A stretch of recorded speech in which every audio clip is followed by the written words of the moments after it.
குடியரசுத் தலைவர் உரை குறித்து இந்திய கம்யூனிஸ்ட் கட்சியின் மாநில செயலாளர் தா பாண்டியனுடன் நமது செய்தியாளர் சுவாதி நடத்தும் நேர்காணல் இப்போது உங்கள் பார்வைக்கு.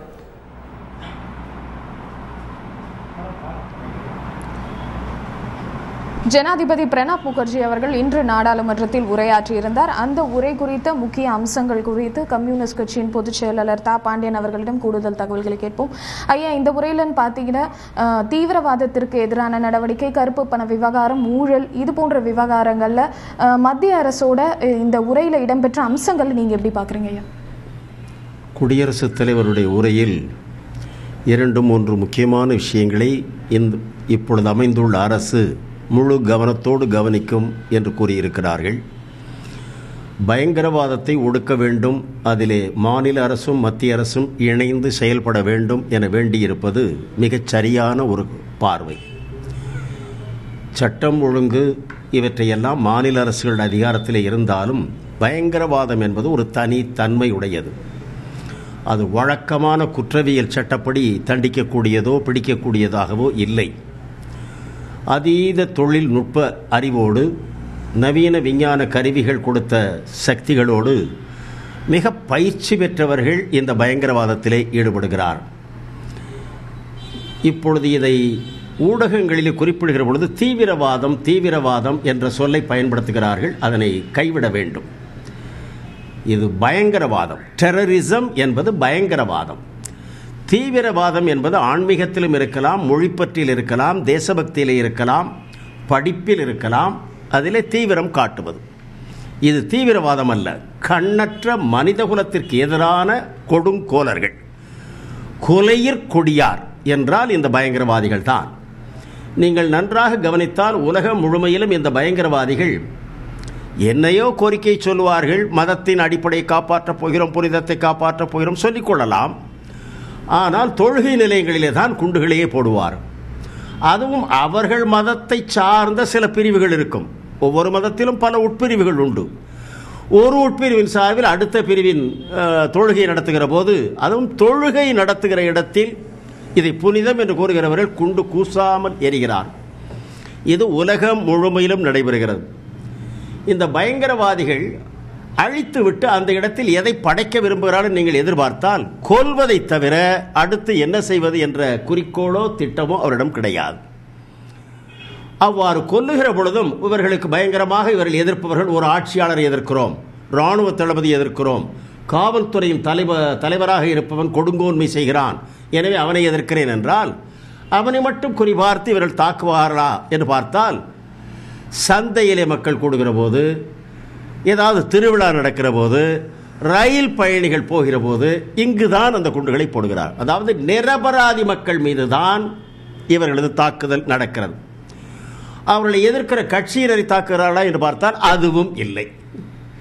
அவர்களை தாக்குகிற காவல்துறை எதிர்த்து போராடுகிறார்களா என்றால் அதையும் காணும். இன்னொன்று, இவர்களுக்கு இந்த நவீன ஆயுதங்கள் எவ்வாறு கிடைக்கின்றன என்பதை தேடி பார்த்தால், போருக்கான யுத்த தளவாடங்களை உற்பத்தி செய்யக்கூடிய உலக பெரும் நிறுவனங்கள் தான் இவர்களுக்கும் ஆயுதங்களை வழங்குகிறார். அவர்களை பொறுத்தவரை அவர்கள் செய்து தயாரித்திருக்கிற குண்டுகள் யாரிடம் விற்கப்பட வேண்டும் என்பதான ஒளி வாங்குகிறவன் யார் என்றே பார்ப்பது இல்லை.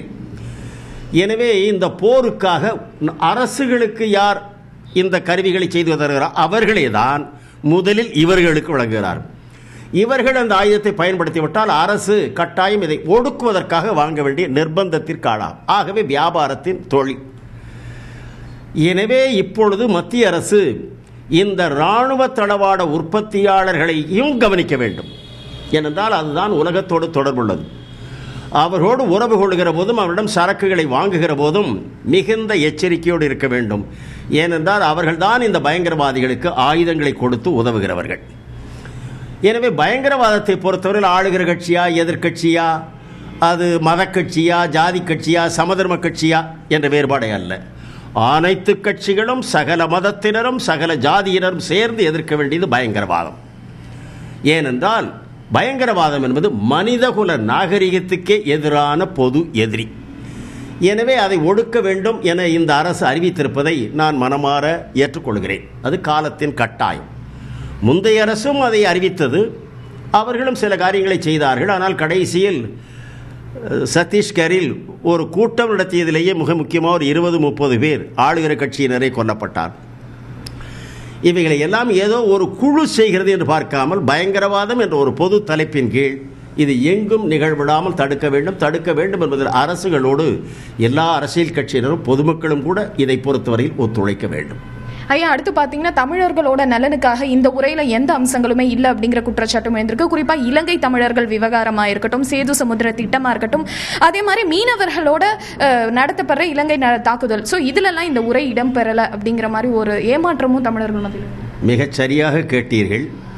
நான் இந்த பொதுவாக முதலாக ஒரு அரசு தன்னுடைய கொள்கை வெளியிட்டு சொல்லுகிற பொழுது முதலிலே நல்லதை சொல்லி பிறகு எது வரவில்லை என்பதை சொல்லலாம் என்பதால் தான் நான் அதை குறிப்பிடவில்லை. பயங்கரவாதத்தை ஒடுக்க வேண்டும் என்பது மிகச் சரி, அது ஒரு பொதுவான நடவடிக்கை. கருப்பு பணத்தை மீட்க நடவடிக்கை எடுக்க வேண்டும், அது பல்லாண்டுகளாக நாடே எங்கள் கட்சி குறிப்பாக வாதாடி போராடி வருகிற ஒரு கொள்கை. அதை எவர் செய்தாலும் சரி, செய்ய வேண்டும் என்பதுதான் எங்களது வேண்டுகோள். அதே போல கிராமப்புறங்களை அபிவிருத்தி செய்வது, கிராமப்புறங்களுக்கும் நகர்ப்புறத்தில் என்னென்ன வசதிகள் இருக்கிறதோ, சாலை போக்குவரத்து, பள்ளிக்கூடங்கள், மருத்துவ வசதிகள், அவைகள் கிராமப்புறங்களுக்கும் வர வேண்டும். அது ஒரு நாடு வளர்கிற போது கடைபிடிக்க வேண்டிய மிக அவசியமான கொள்கை. இவைகளை எல்லாம் எந்த அரசு அறிவித்தாலும் எந்த அரசு செய்தாலும் நாம் அவருக்கு ஒத்துழைப்பு கொடுக்க வேண்டும். ஏனென்றால் அது நாட்டின் முன்னேற்றம் பற்றிய விஷயங்கள். அதே சமயத்தில் தமிழகத்தை பொறுத்தவரை தேர்தல் காலத்திலேயே நாம் வற்புறுத்தி வந்தோம். இங்கே இப்பொழுது ஆளுகிற கட்சி ஆதரித்த நண்பர்களும் சொன்னார்கள், அவர்கள் வந்தவுடனே இந்த தமிழக மீனவர்கள் தாக்கப்படுவது தடுக்கப்படும், காப்பாற்றப்படுவார்கள் என்றும் சொன்னார். சொல்லப்போனால் பிரதமர் பொறுப்பில் வந்துள்ளவரே நான் வந்த பிறகு இவர்களுடைய அட்டகாசங்களை நிறுத்தி காட்டுகிறேன் என்றும் அவர் பேசியதை நாங்கள் தொலைக்காட்சியிலே கேட்டோம். ஆனால் முழுமையாக அந்த இலங்கை பிரச்சனை என்று ஒன்று இருக்கிறது என்றோ, தமிழக மீனவர்கள் தாக்கப்படுகிறார்கள் என்றோ, இப்பொழுதுதான் முந்தா நாள் கூட பழையபடியும் கைது செய்யப்பட்டிருக்கிறார்கள். கொஞ்ச நெஞ்சமல்ல, 82 பேர் கைது செய்யப்பட்டு 17 படகுகளும் இழுத்துச் செல்லப்பட்டிருக்கிறது. ஒரு முதலமைச்சர் பழையபடியும் பிரதம மந்திரிக்கு அடிக்கடி கடிதம் அனுப்பி, ஐயோ பிடித்து கொண்டு போய்விட்டார், உடனே விடுவிக்க உதவி செய்யுங்கள், தலையிடுங்கள் என்று கடிதம் எழுதுவதுதான் தமிழக முதல்வர்களுக்கு தலையாய வேலையாக ஆகிவிட்டது. இதற்கு ஒரு நிரந்தர தீர்வு காண்பதற்கு இந்த கொள்கை பிரகடனத்திலாவது வரும் என்று எதிர்பார்த்தோம். குடியரசுத் தலைவர் உரையில் வரவில்லை. அதேபோல காவிரி நடுவர் மன்றம் தீர்ப்பு கொடுத்த பிறகு மேலாண்மை குழுவை நியமிப்பதற்கு நீதிமன்றமே சொன்ன பிறகு அதை நிறைவேற்றவில்லை. அதை இப்பொழுது குடியரசுத் தலைவர் உரையிலாவது கூறி அமைக்கப்படும் என்று அறிவித்திருந்தால் பெய்கிற மழையை விட ஒரு மகிழ்ச்சியான செய்தியாக அமைந்திருந்திருக்கும். அதுவும் சொல்லப்படவில்லை. இந்த சேது சமுத்திர திட்டம் என்பது கடலுக்குள் போட்ட கல் மாதிரி இருக்கிறது. என்ன வருமா, வராதா, நிறைவேற்றுவீர்களா, கைவிடுவீர்களா, காணும். எனவே அதற்கு ஏறத்தாழ 2500 கோடிக்கு மேலே செலவிடப்பட்டிருக்கிறது. அது கடலுக்குள்ளே தூக்கி எறியப்பட்ட விரயம்தானா? இதையும் தமிழக மக்கள் எதிர்பார்க்கிறார்.